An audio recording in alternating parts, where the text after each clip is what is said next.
Good morning, students. Today I am discussing about the remaining parts of female reproductive system. I am starting with the structure of ovary. So this is a detailed structure of ovary. This is how ovary looks like. It is basically a solid structure, and the outer membrane, the outer layer is made up of flat cells, and it is known as visceral peritoneum. So this visceral peritoneum is the outermost layer, and inner to this visceral peritoneum basically there is cuboidal cell layer present. The cells are of cuboidal structure, and this is known as germinal epithelium. This is the second layer of ovary. Now inside this germinal epithelium there are lots of connective tissues present in this whole structure, and the region where all these connective tissues are present, this innermost region is known as stroma of the ovary.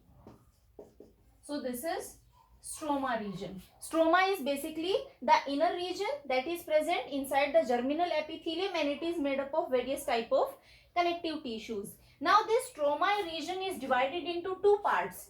The region that is present near the germinal epithelium, that is outside region, is basically ovarian cortex, and the middle portion, the center region, is known as ovarian medulla.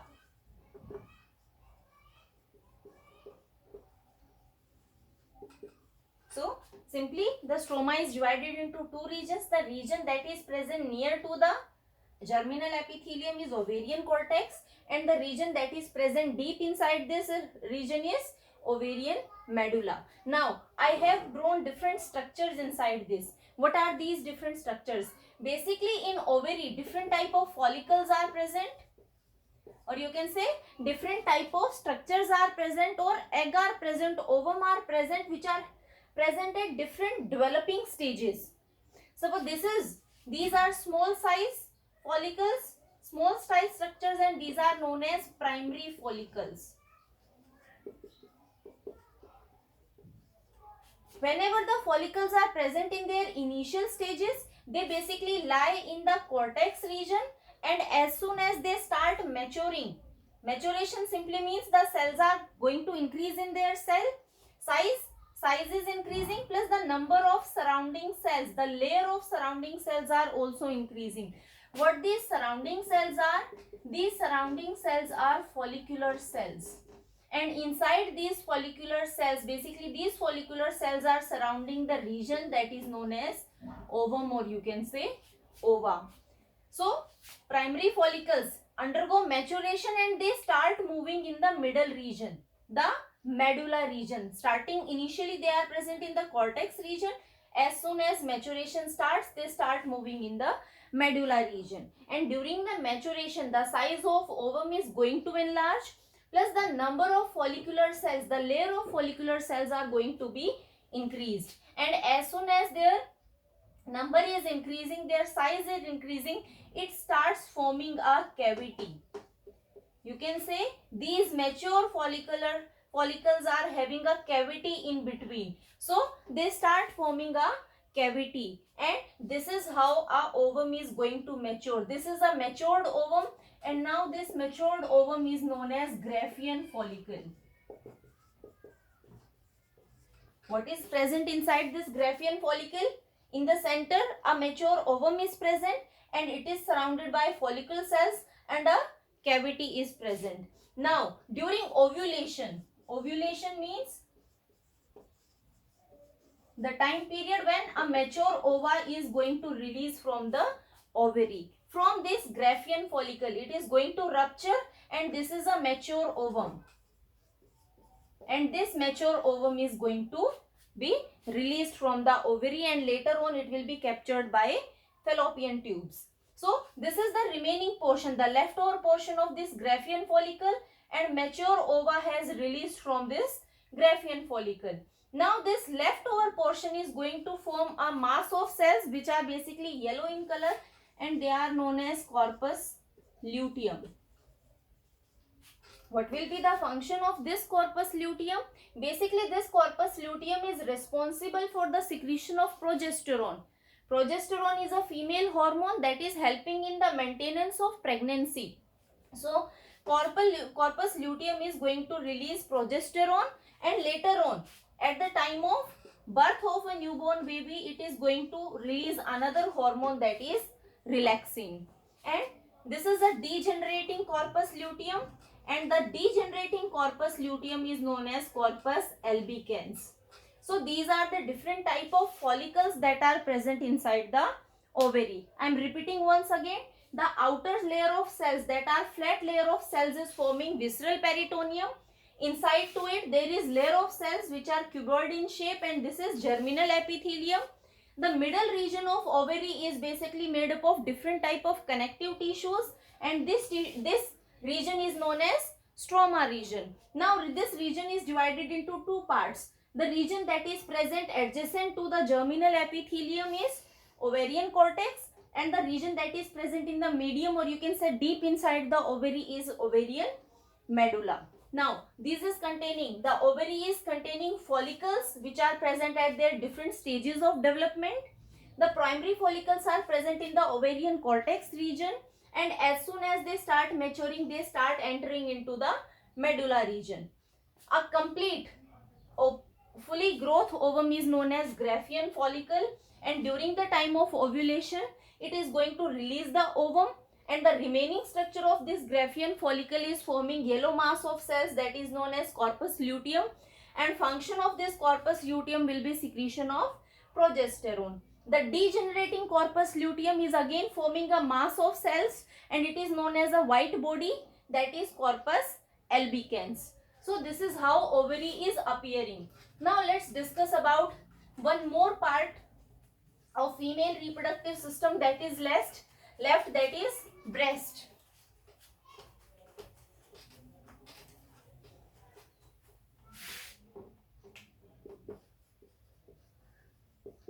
Breasts are basically present in both males and females, but in males their growth, their development is not complete because they require female sex hormones like estrogen for their proper development. So inside females they are well developed, they are properly developed. And what these are containing, these are basically made up of connective tissues and mammary glands. Now main function is done by these mammary glands, because these mammary glands are responsible for the secretion of milk. The function of these connective tissues are, they are going to support the mammary glands. Plus some areolar tissues are also present over here, which are acting as a cushion for the mammary glands. During the time of lactation, milk will be secreted by these mammary glands, and these mammary glands are going to open into form of duct, and that duct is known as lactiferous duct. And these ducts that are coming from mammary glands are going to open into the nipple region, and beyond that there are basically sinuses present, and the function of these sinuses are, they are going to store the milk. So these are simply the functions of breast. They are having mammary glands, and these mammary glands are involved in the secretion of milk during the lactation period. Now when this whole process is going to start, this whole process in females, that means again the maturation, the functioning of female reproductive system starts at the time of puberty. And in females, puberty achieved a bit earlier than in males. It is around the age of 13 years. So at the age of 13 years, basically the female reproductive system is going to start. There will be secretion of various female sex hormones, and there will be appearing of characters of various female reproductive system, like there will be deepening of voice, menstruation will begin, ovulation will start, there will be deposition of fat in different regions of the body. So these are some of the changes that starts appearing in a female at the time of puberty. Now how this whole process is taking under the control of hormones?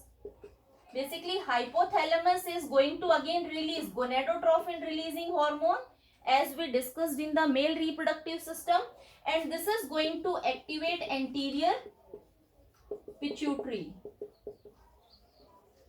Under the influence of gonadotrophin releasing hormone, the anterior lobe of pituitary is going to release two hormones, FSH and LH, follicle stimulating hormone and luteinizing hormone, and these hormones are stimulating the ovaries to release estrogen and progesterone.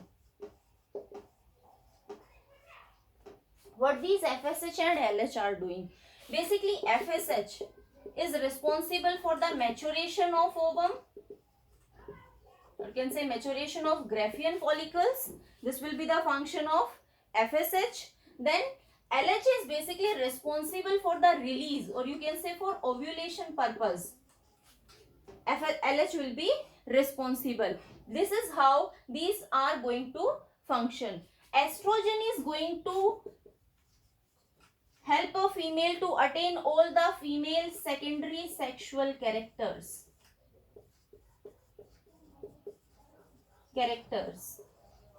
While progesterone is basically maintaining the level of pregnancy in females. This is how female reproductive system is controlled by different hormones. Now in males, what happens? Basically, the functioning of reproductive system starts at the time of puberty and it continues throughout the lifetime. But in females, basically this is not happening.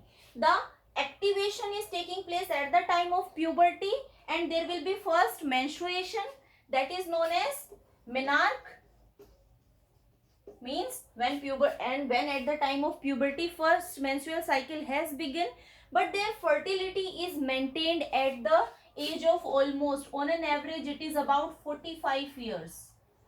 After 45 years, there will be no release of ovum, or you can say ovulation does not take place, and that is known as menopause. So female remain fertile for a specific period of time, while males continue their fertility for lifetime. This is the difference between male and female reproductive system. So this is how we have completed the female reproductive system.